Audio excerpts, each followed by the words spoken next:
Hello friend, आप सभी का स्वागत है Vijit study point YouTube channel में। आज के इस वीडियो में सीटेट सितंबर 2026 एग्जाम के लिए बाल विकास और शिक्षा शास्त्र की क्लास करने वाले हैं। तो वीडियो को शुरू से लेकर अंत तक देखिएगा। चैनल पर नए चैनल को सब्सक्राइब कर लीजिएगा। पीडीएफ के लिए Vijit study point Telegram channel को ज्वाइन कर लीजिएगा।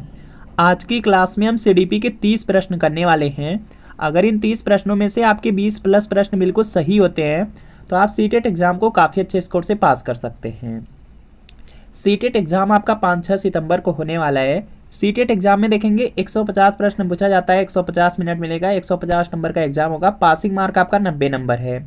जनरल कैटेगरी के लिए और अदर स्टेट के लिए क्वालिफाई करना चाहते हैं तो 90 नंबर आपको लाना होगा। और सीटेट एग्जाम की सबसे अच्छी बात है कि 150 प्रश्नों में देखेंगे लगभग 100 से 110 प्रश्न प्रीवियस ईयर क्वेश्चन पेपर से पूछा जाता है, चाहे कोई सब्जेक्ट हो। जैसे सीडीपी है, सीडीपी में आप लोग देखेंगे 30 प्रश्न आएगा 20 से 22 प्रीवियस ईयर पेपर से। इसी तरीके से हिंदी है, संस्कृत है, इंग्लिश है, इसमें भी देखेंगे 30 प्रश्न आता है लगभग 20 से 22 प्रीवियस ईयर पेपर से। और इसी तरीके से आपका सोशल साइंस है और जूनियर का मैथ साइंस है और प्राइमरी का आपका ईवीएस मैथ है, उसमें देखेंगे 60 प्रश्न आता है 40 से 42 प्रीवियस ईयर पेपर से। तो आप लोग सीटेट सितंबर 2026 के लिए प्रीवियस ईयर पेपर ले सकते हैं। यह सोशल साइंस का क्लास 6 to 8 का पेपर सेकंड है। बिल्कुल इसी तरीके से मैथ साइंस का मिल जाएगा। अगर प्राइमरी चाहते हैं तो प्राइमरी का भी मिल जाएगा। इसमें जून 2011 से फरवरी 2026 तक आज तक सीटेट में जितना पेपर हुआ सबका सब पेपर मिलेगा। पूरा आंसर की के साथ एक्सप्लेनेशन, सॉल्यूशन, व्याख्या सब कुछ रहेगा। सारे सब्जेक्ट रहेंगे जैसे CDP, social science, Hindi, Sanskrit, English, math, science, EVS. तो यहाँ पे व्हाट्सएप नंबर दिया गया है। इसी व्हाट्सएप नंबर पर आपको लिखना है CTET previous year paper social science या मैथ साइंस या प्राइमरी लिख करके मैसेज करना है। जैसे मैसेज करेंगे रिप्लाई किया जाएगा। सिर्फ 30 की पेमेंट करनी है। जैसे 30 की पेमेंट करेंगे तुरंत प्रीवियस ईयर पेपर सेंड कर दिया जाएगा। तो इस व्हाट्सएप नंबर पर मैसेज करके प्रीवियस ईयर पेपर जरूर ले लीजिए। चलिए आज की क्लास को कंटिन्यू करते हैं और आज की क्लास का आपका सबसे पहला प्रश्न है, जिन पियाजे के संज्ञानात्मक विकास के सिद्धांत से कौन सी अवधारणा संबंधित नहीं है। तो इसका देखिए आपको सही जवाब करना है। 4 ऑप्शन है, चारों ऑप्शन पढ़ेंगे उसके बाद आंसर करना है। स्कीमा दिया गया, अधिग्रहण है, आत्मसात्करण है और व्यवस्थापन दिया गया है। तो देखिए जो आपका यहाँ पे जिन पियाजे का संज्ञानात्मक विकास का सिद्धांत है उसमें देखेंगे स्कीमा है, आत्मसात्करण है और व्यवस्थापन, ये 3 अवधारणा है। लेकिन यहाँ पे जो अधिग्रहण दिया गया यह नहीं है। तो यहाँ पर आपका ऑप्शन नंबर जो बी वाला है, बी वाला राइट आंसर है। जिन पियाजे के संज्ञानात्मक विकास के सिद्धांत में स्कीमा, आत्मसात्करण और व्यवस्थापन ये 3 अवधारणाएं, अधिग्रहण नहीं है, तो बी वाला राइट आंसर है। जिन पियाजे के द्वारा प्रस्तुत संरक्षण के प्रत्यय से तात्पर्य है, तो इसका देखिए आपको सही जवाब करना है। 4 ऑप्शन दिया गया, चारों ऑप्शन आप पढ़ेंगे उसके बाद आंसर करेंगे। यहाँ पे दिया गया संरक्षण का आपसे पूछा गया प्रत्यय, संरक्षण का जो प्रत्यय है उसका तात्पर्य क्या है। तो यहाँ पे इसका राइट आंसर हो जाएगा कुछ भौतिक गुणधर्म वही रहते हैं चाहे उसकी जो बाहरी आकृति है वह बदल जाए। तो यहाँ पर देखेंगे जो सी वाला दिया गया, सी वाला आपका बिल्कुल राइट आंसर होगा। अगला प्रश्न है कि यह परिभाषा किसकी है। यहाँ पर देखेंगे एक डिफिनीशन दिया गया है कि मनोविज्ञान शिक्षा का आधारभूत विज्ञान है। यह जो परिभाषा है किसने दिया है यह आपको बताना है। तो यह बीएफ स्किनर ने दिया है। बीएफ स्किनर दिया गया है आपके ऑप्शन नंबर बी में, तो बी वाला आपका राइट आंसर हो जाएगा। और जो बीएफ स्किनर थे उन्होंने क्रिया प्रसूत अनुबंधन का सिद्धांत दिया था, यह भी पॉइंट आप लोग याद रखेंगे। अगला प्रश्न है कि वृद्धि और विकास को प्रभावित करने वाले कारक हैं। तो इसका देखिए आपको सही जवाब करना है। वृद्धि और विकास दिया गया है, ग्रोथ और डेवलपमेंट दिया गया है और इसको यहाँ पे प्रभावित करने वाले कारक पूछा गया है। वृद्धि और विकास को आनुवांशिकता प्रभावित करती है, भौतिक दशाएं प्रभावित करती हैं, सामाजिक और जो सांस्कृतिक दशाएं हैं यह भी प्रभावित करती हैं। तो ये सभी प्रभावित करने वाले कारक हैं। तो यहाँ पर जो डी वाला दिया गया है, डी वाला आपका बिल्कुल राइट आंसर होगा। अगला प्रश्न है कि निम्नलिखित में से किसका विकास किशोरावस्था में नहीं होता। तो इसका देखिए आपको सही जवाब करना है। सभी लोग प्रयास करेंगे और राइट आंसर करेंगे। किशोरावस्था में नहीं होता है। तो यहाँ पे सबसे पहले दिया गया अहम केंद्रिकता दिया गया है। यह जो अहम केंद्रिता होती है यह देखेंगे शैशवावस्था का गुण है, यह शैशवावस्था का गुण है। बाकी यहाँ पर देखेंगे दिया गया है किशोरावस्था में नहीं होता है। किशोरावस्था में देखेंगे अभिरुचियाँ, यहाँ पर अभिरुचियों का विकास होता है, तर्क शक्ति का विकास होता है, प्रेक्षण की योग्यता का विकास होता है। 3 का तो विकास होता है, लेकिन यहाँ पर देखेंगे जो फर्स्ट वाला दिया गया है इसका विकास यहाँ पे शैशवावस्था में ही हो जाता है, किशोरावस्था में नहीं होता। तो यहाँ पर आपका ऑप्शन नंबर ए वाला आपका राइट आंसर हो जाएगा।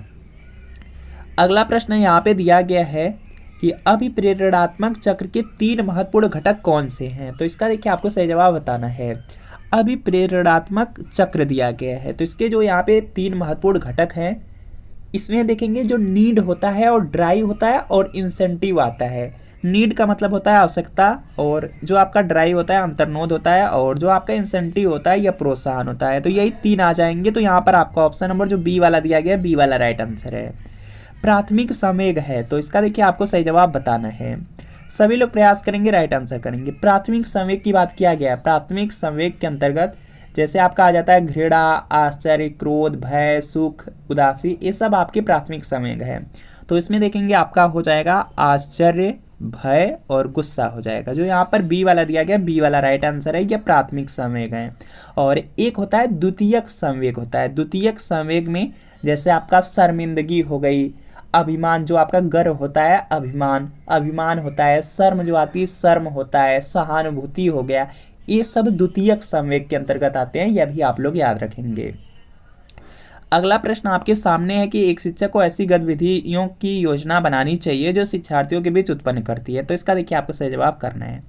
एक शिक्षक को ऐसी गतिविधि की योजना बनानी चाहिए जो शिक्षार्थियों के बीच चिंता करे, तो यह तो गलत हो जाएगा। बोरियत करे, यह भी गलत होगा। हतोत्साहन करे, यह भी गलत होगा। तो जिज्ञासा उत्पन्न करती हो ऐसी गतिविधि की योजना बनानी चाहिए। तो सी वाला आपका राइट आंसर है। अर्थपूर्ण सीखना के बारे में पूछा गया है, तो प्रयास करिए जल्दी से आंसर यहाँ पे सही करिए। तो अर्थपूर्ण सीखना विद्यार्थियों के जो परिवेश के साथ सक्रिय अंतःक्रिया होती है उसके द्वारा होता है। परिवेश के साथ जो सक्रिय अंतःक्रिया होती है उसी के द्वारा अर्थपूर्ण सीखना होता है। तो डी वाला आपका राइट आंसर होगा। अगला निम्न में से कौन सा थार्नडाइक के सीखने के नियमों का हिस्सा नहीं है। तो इसका देखिए आपको सही जवाब करना है। थार्नडाइक के जो सीखने के नियम है उसमें देखेंगे इसमें तो 3 मुख्य नियम हैं और 5 गौण नियम हैं। तो 3 मुख्य नियम में पहला तो आपका तत्परता का नियम है, दूसरा देखेंगे अभ्यास का नियम है, और तीसरा है प्रभाव का नियम। तो यह तो 3 हो जाएंगे। तो यहाँ पे जो साहचर्य का नियम दिया गया यही नहीं होगा, क्योंकि यह तीनों आपके मुख्य नियम है। इसके अलावा 5 गौण भी नियम है, लेकिन उसमें थोड़ा सा अलग है। जैसे यहाँ पे मनोवृत्ति का नियम है, बहु अनुक्रिया का नियम है, आंशिक क्रिया का नियम है, समानता का नियम है, और साहचर्य परिवर्तन का नियम है। उसमें परिवर्तन शब्द लगाया है, तो साहचर्य परिवर्तन का नियम है। यह 5 गौण नियम है। तो इसमें अलग यही बी वाला होगा। कुर्ट लेविन के अनुसार समूह में जो परिवर्तन होते हैं उन्हें, तो इसका देखिए आपको सही जवाब करना है। कुर्ट लेविन के अनुसार जो समूह में जो परिवर्तन होते हैं उसी को गतिशीलता कहते हैं। तो यहाँ पर सी वाला आपका राइट आंसर होगा।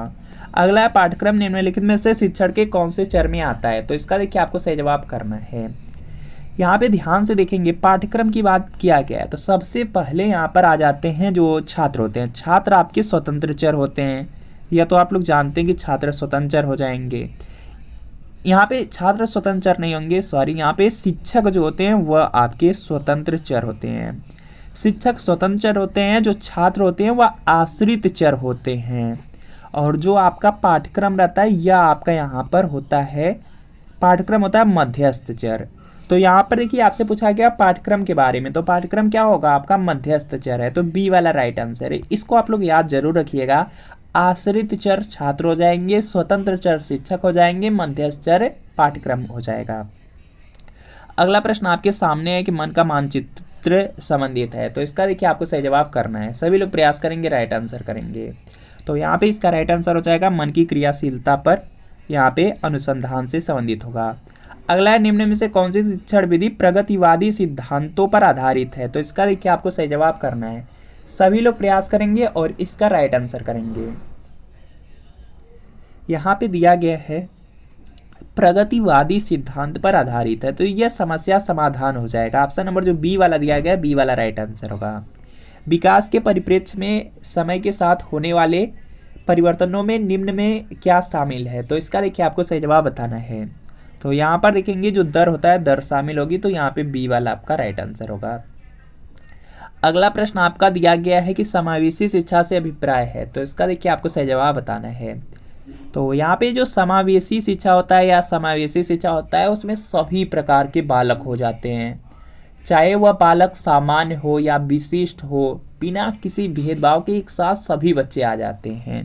तो इसमें अपंग और सामान्य बच्चों की एक साथ की जो शिक्षा होती है वही समावेशी शिक्षा होती है। तो यहाँ पर बी वाला बिल्कुल राइट आंसर है। सामान्य बालक हो या विशिष्ट बालक हो, सब बालक उसमें आ जाते हैं, तो बी वाला राइट आंसर है। कुसमायोजन का कौन सा तत्व विशेष रूप से निर्णय लेने से संबंधित है? तो इसका देखिए आपको सही जवाब करना है। तो यहाँ पे इसका राइट आंसर हो जाएगा द्वंद्व हो जाएगा। ऑप्शन नंबर जो डी वाला दिया गया, डी वाला राइट आंसर है। अगला है, एक बालक की जो शैक्षिक लब्धि है 70 से कम है, उस बालक को कहा जा सकता है। तो इसका देखिए आपको सही जवाब बताना है। जिसकी भी बुद्धि लब्धि या यहाँ पे जो शैक्षिक लब्धि है वह दिया गया है, तो अगर 70 से कम है तो वह आएगा आपका यहाँ पे पिछड़ा बालक के अंतर्गत। तो यहाँ पर आपका ऑप्शन नंबर ए वाला बिल्कुल राइट आंसर होगा। अगला देखते हैं प्रश्न यहाँ पे, ध्वनि, लय और शब्दों के अर्थ के प्रति सचेतना किस बुद्धि के मूल हैं? तो इसका देखिए आपको सही जवाब करना है। और यहाँ पे इसका राइट आंसर हो जाएगा, यह भाषिक के अंतर्गत आ जाएंगे, तो सी वाला आपका राइट आंसर होगा। अगला है कि सामान्य बुद्धि वाले बालक प्रायः किस अवस्था में बोलना सीख जाते हैं? तो इसका देखिए आपको सही जवाब बताना है। सामान्य बुद्धि वाले जो बालक होते हैं वह प्रायः देखेंगे 11 माह की अवस्था में वह बोलना सीख जाते हैं। तो यहाँ पर आपका ऑप्शन नंबर यहाँ पे ए वाला आपका यहाँ पे राइट आंसर होगा। इसके बाद देखते हैं नेक्स्ट प्रश्न आपका दिया गया है यहाँ पे 21 नंबर का प्रश्न है कि बचपन का सांप्रतिक दृष्टिकोण की मान्यता है। तो इसका देखिए आपको सही जवाब करना है। तो यहाँ पे इसका राइट आंसर होगा बचपन, वृद्धि और परिवर्तन की एक अनूठी यहाँ पे क्या होता है, अवधि होता है। तो डी वाला राइट आंसर है। अगला प्रश्न है कि सीखने की प्रक्रिया में सीखने का स्थानांतरण हो सकता है। तो इसका देखिए आपको सही जवाब बताना है। सीखने की प्रक्रिया में जो सीखने का स्थानांतरण होता है वह सकारात्मक भी होता है, नकारात्मक भी होता है, शून्य भी होता है। तो यहाँ पर डी वाला राइट आंसर होगा ये सभी। अगला प्रश्न आपके सामने है कि प्रेक्षणात्मक अधिगम संप्रत्यय द्वारा दिया गया था। तो इसका देखिए आपको सही जवाब करना है। तो यह देखेंगे दिया गया था बंडूरा के द्वारा, जो अल्बर्ट बंडूरा थे उन्हीं के द्वारा दिया गया था। तो यहाँ पर बी वाला आपका राइट आंसर होगा। इसके बाद देखेंगे नेक्स्ट प्रश्न आपका दिया गया है, निम्न में से कौन सा युग्म सही नहीं है? तो इसका देखिए आपको सही जवाब करना है। तो यहाँ पर देखेंगे दिया गया सीखने का जो उद्दीपक अनुक्रिया सिद्धांत है थार्नडाइक ने दिया, बिल्कुल सही है। सीखने का जो क्रिया प्रसूत अनुबंधन सिद्धांत है बीएफ स्किनर ने दिया, यह भी सही है। सीखने का जो क्लासिकल सिद्धांत है यह पावलोव ने दिया, यह भी सही है। तो यहाँ पर डी वाला राइट आंसर हो जाएगा, यह सही युग्म नहीं है। अगला देखेंगे यहाँ पे प्रश्न आपका दिया गया है कि पाठ्य सहगामी क्रियाएं मुख्यतः संबंधित हैं। तो इसका देखिए आपको सही जवाब बताना है। और यहाँ पे इसका राइट आंसर होगा जो पाठ्य सहगामी क्रियाएं होती हैं यह मुख्यतः छात्रों का जो सर्वांगीण विकास होता है, सर्वांगीण विकास से संबंधित होती हैं। तो बी वाला आपका राइट आंसर है। निम्नलिखित में से कौन सा विकास का सिद्धांत नहीं है? तो इसका देखिए आपको सही जवाब करना है। और यहाँ पर आप लोग देखेंगे तो दिया गया है आपका यहाँ पे विकास के सिद्धांत में परस्पर संबंध का सिद्धांत, निरंतर विकास का सिद्धांत, समान प्रतिमान का सिद्धांत, ये तीन तो आते हैं। तो सी वाला आपका नहीं आएगा, तो सी वाला राइट आंसर होगा। अगला, यदि कोई विद्यार्थी आपका सम्मान नहीं करता है तो आप क्या करेंगे? तो इसका देखिए आपको सही जवाब करना है। और यहाँ पे इसका राइट आंसर होगा, उसके लिए आपको क्या करना होगा कि उसके जो अभिभावक हैं, गार्जियन हैं, उनसे बात करनी होगी। तो यहाँ पर सी वाला आपका राइट आंसर होगा।